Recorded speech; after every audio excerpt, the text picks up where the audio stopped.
Kiran, and you're watching me on Unique. Your healing starts in nervous system. No, I'm not a psychologist or any science teacher, but the things I wish someone could have told me at my younger age so that I wouldn't have made the healing process so complicated from that time. Okay, at my age, like people were there, good teachers were there who taught me so many things, but still there was not very deeper mental awareness system. Okay, it was like we'll say five good words uh, and think good words, like these are the important things, but the thing is that at at that age I was seeking something that someone will come in my life and they'll teach me something good. Like I always used to wonder till my A standard I was very curious about the things. I used to sit with my teachers, I used to talk to them, and even I used to sit with the elders, and I used to sit with them because I just wanted to grasp something which I didn't know. I thought that they'll tell me something incredible which would be like kind of light in my life. Okay. So today I'll just tell you these things in a very simple way. So even if you are very young, even if you are at the middle of your age and you are feeling confused, then you might will relate with my all words. Okay, so first of all, healing have three factors when we feel healed. Do you know? First one is that when we feel physically safe. Okay, when we feel emotionally supported, we feel that okay, there are people around me who support me, who embrace me, and I'm physically safe. I don't feel any kind of threat around me, right? And third one is that we are financially stable. I have observed these things. Okay, first of all, I'll just try to explain these factors and then I'll go to other factors. Okay, that what things you don't have to do when you are into your healing process. You might be 15, you might be 16, because when I was 12 or 13, I have started discovering all those emotional patterns where I needed the healing a lot. And you might be wondering that at such young age, what you have experienced like that you need healing. See, this might sound strange to you, but for me, that was so strong emotion which was going into my mind that I wish I would have, known these facts earlier. So there would be so many people in this world like me who have gotten all those emotional triggers at a very young age. Okay. So three factors I have already explained you. So you might be wondering that what if we are not feeling physically safe? Okay, so it means we can't do any healing process. See, I'll tell you the factors. I have already written it down. Okay, I did like research on it. So see, if you're not feeling safe, sorry, you're not feeling physically safe, then what you can do? You can get out from that threat immediately, right? Or maybe temporary, on the temporary basis. And I'll give you a very that is an emotional example, but suppose you are at the home where you are maybe traumatized by your family member, like you're getting traumatized by your family member, their abusive behavior, like their behavior is kind of very disturbing. Okay, like you're coming from your school and then you are watching them, they are shouting, they are talking to each other in a very rude way, then that kind of environment in itself is a very kind of not physically safe for you, right? Because and that is another behavior when they start uh, doing physical abuse with you, then that's the more another threat which comes into the factor. So if you find this kind of thing, no, then just immediately step out. Okay, just try to find ways and try to talk to the people whom you feel that you can trust, and just get out of that space immediately. Or you can do like small measures, like you can lock your room, or you can make yourself separated from that person somewhere else, so that because there would be people that those are your family members only and you wouldn't be able to stay away because there is no other house, then you can just try to make yourself distance from those people. Okay, These are the temporary basis, and nothing is going to last, I'm telling you. So for time being you can do that, but if it's like getting out of your hands and now you think that there is no way, and you feel somewhere stuck a lot, then immediately just get out. I don't know how, when, where, but that thing is going to destroy you later. And second one is that if you are not feeling emotionally supported, there are not people out there who are listening to you. And you know, there would be people also who will try to talk to you, but the thing is that sometimes we are not able to express our feelings. Some people are elder to us, some people are very younger to us. So somewhere we feel very stuck that maybe you have tried also to explain them, but still they are not trying to understand it, and they are just not, taking you seriously, your thoughts seriously, because their coping mechanism might be of ignorance. They must have ignored their emotions as well. That's why they are ignoring yours too. And there would be people who will try to listen to you, but immediately they will try to give so many big examples and things which you will not be able to understand. And that's practically right, because at such young age, if somebody is telling you something which you have not experienced, but on the basis of their experience they are telling you, but you'll not be able to understand it. So the most easiest way or simplest way you can do is that you can start writing down your thoughts. Okay, what I did at my young age is that I was just writing my thoughts and all somewhere, and I used to talk a lot because I felt that okay, if I'll suppress my thought, then I'm going to end up being in a situation where I was before. So I just started writing down my thoughts again and again.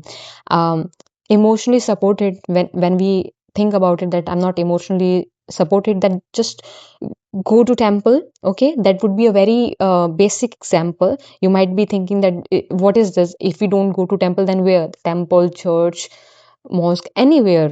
Gurudwara, and the place where you feel that your divine power is present. Okay, or maybe your home temple also, just sit there for a while. And if the environment at home is not that much silent or peaceful, then you go to any temple. Okay, just sit there for a while, because these are kind of your emotional support.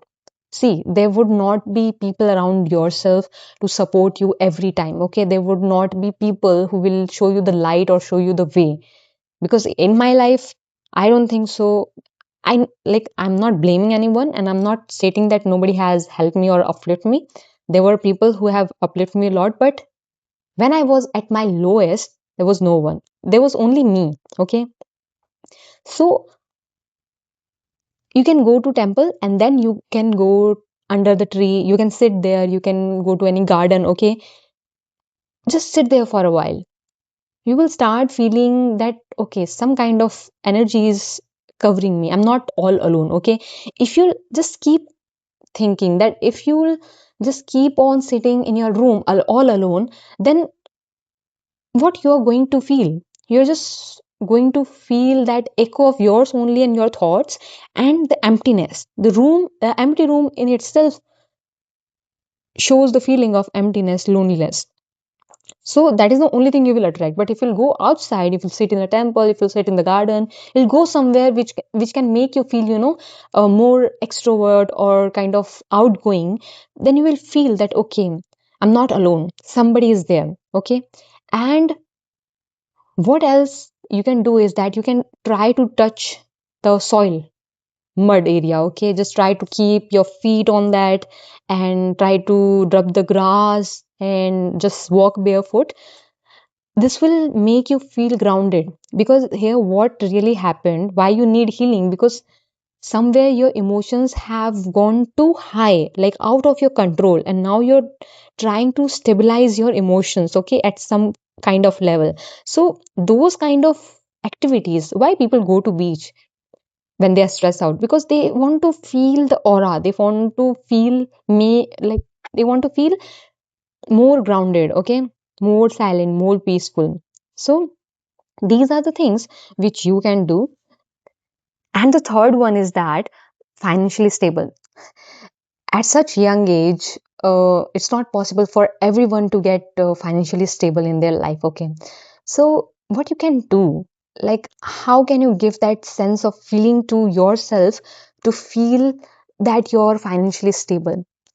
You can start building skills, okay? When you will start building skills, it could be anything, writing, speaking, or studying, whatever it is, you'll feel that sense of your future being which is going to do something in their life with the help of that skill.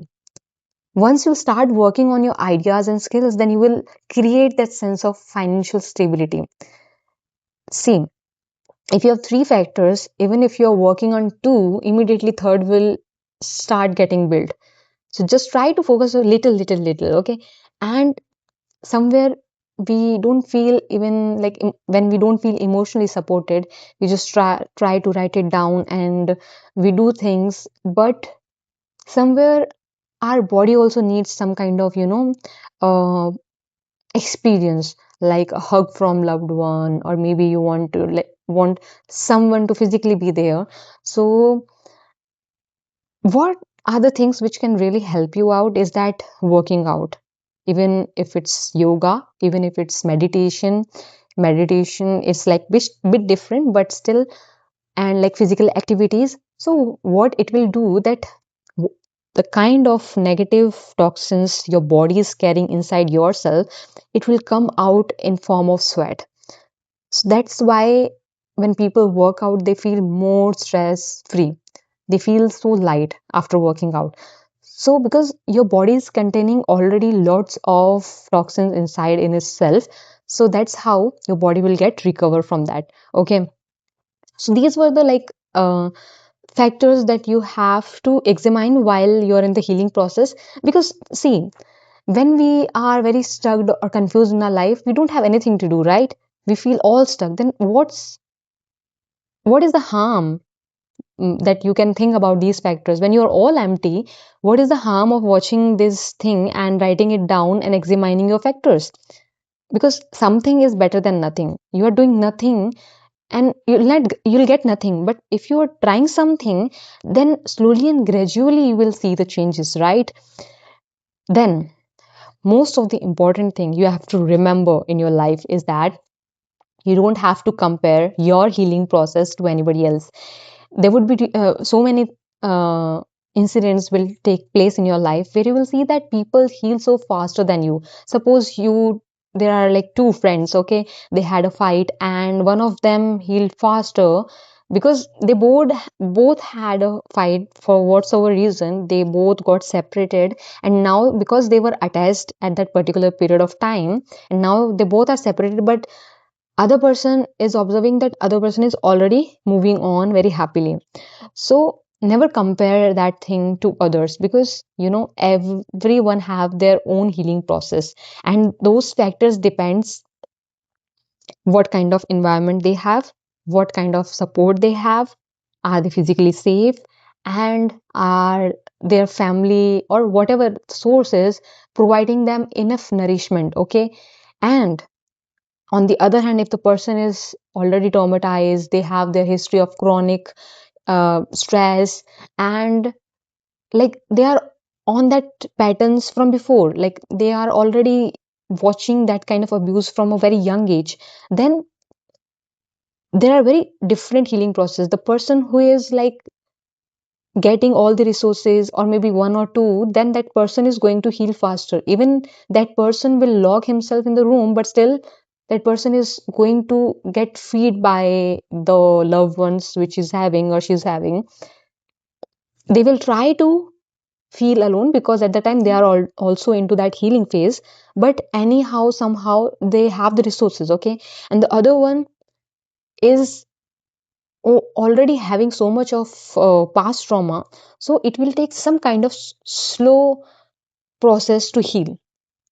So even if other person have moved on or healed so fast, don't ever compare, because by comparing you're only letting yourself down. Just keep on your healing process, keep focus on your healing process, and just don't focus on other things, other factors. Whatever have just happened, it has happened. What is in your hand is that just try to control the present moment which you have right now. And I'm telling you, if you're very young, like suppose you are 11 or 12 or 13 or maybe 20, 19, okay, like between this age group, then I'll tell you one thing. Today you are feeling all this kind of pain, okay? But just keep on trusting yourself. Just don't get indulged with any wrong act, okay? Just don't make yourself feel down, okay? Don't disrespect anyone around yourself out of rage and all. And just don't try to be timid and don't try to be innocent, okay? Accept the things, even if you are not at fault, just accept the emotion that okay, that person have behaved with me like that, and I acknowledge that, but my life is not going to be the same. That person is also not going to be the same. And if you are suffering from all this thing right now, these things are going to end soon. But the thing you have to remember is that you have to stay alive. You have to keep on working. See, if you'll even if you'll end your life, what will going to happen? Like, what is going to happen? Nothing. I'm telling you, after 5 years, after 6 years, everybody is going to forget you. But who will suffer a loss? Your mother, your father, or maybe the person who feel that kind of connection with you. Okay, only that person will remember you. But even after some time, they'll all just move on. But they'll have that pinch in their heart that what just happened. So by ending your life, you're just giving or passing on your guilt to someone else. Why do you want to that? You really wanted to make others suffer because of you? No, you're not that kind of person. Just because you got tired from people, you're just not believing yourself. It's a very small reason, you know, because life is giving you or teaching you all those kind of lessons right now because you are a good soldier. And that line, I have read it many times, okay, earlier also, now also, that you're a good soldier. That's why God is testing you. That's why universe is testing you. But that line, I really understand, or maybe I'm still understanding right now, that nobody, just I'll just give you example of army person, okay? If there's an officer in military, that officer is different from other army personnel, right? That officer is different from normal being. I'll just compare normal being and that officer, okay? They both are living their life at same level, but what is the difference in that person? That person went through rigorous training of days, of knowledge, and so much of struggle. Then that person became capable to become a officer, and now he is or she is serving to the nation. But that normal being who just stayed in their comfort zone, never tried out of their comfort zone, and now is living a very mediocre life, then there is a comparison of anything. So this example I have given you because you have to analyze your lifestyle, you know, you have to see yourself that where you stand. And if God is preparing you again and again with the lessons, with the teachings, and with like hard lessons which are getting very hard on you or not easy to understand, that just keep this thing in your mind, back of the mind, that you're getting prepared for the things which the normal being is not going to get. So I hope you understood my point, and thank you so much for watching.